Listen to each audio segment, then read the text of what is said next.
Paris n'avait jamais vu ça. Le monde non plus.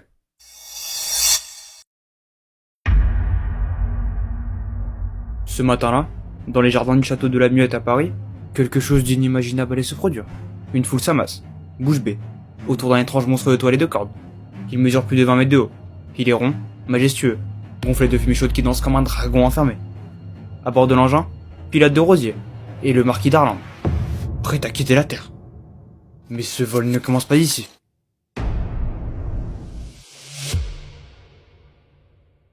Ils étaient pas petits, mais leurs yeux, eux, regardaient le ciel. Joseph Montgolfier observe la fumée monter, et comprend. L'air chaud peut soulever. Avec son frère Étienne, il tente. Du tissu, de la ficelle, de la paille boulée. Un sac de papier s'envole.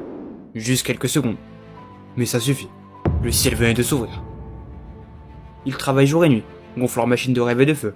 Et le 4 juin 1783, dans leur ville natale, un ballon s'élève, devant une foule stupéfaite. Le premier vol de l'histoire. L'homme n'a pas encore décollé, mais l'idée, elle, ne touche déjà plus la terre. Paris l'apprend, le roi les appelle, le rêve devient spectacle. Et maintenant, il est temps de faire monter des hommes. Une corde cède, puis une autre. On jette les sacs de sable. La montgolfière décolle.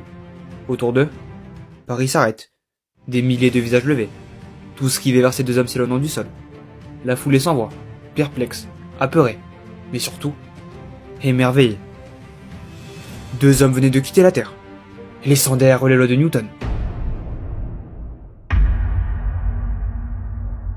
Les journaux parlaient d'un miracle, un ballon, deux hommes et le ciel. Ils ont plané au-dessus de Paris, portés non pas par des ailes, mais par l'imagination. 25 minutes de vol, 1000 mètres d'altitude, aucun blessé. Derrière cela, deux frères, refusant de garder les pieds sur terre, ayant allumé une flamme. Et cette flamme ne s'éteindra jamais.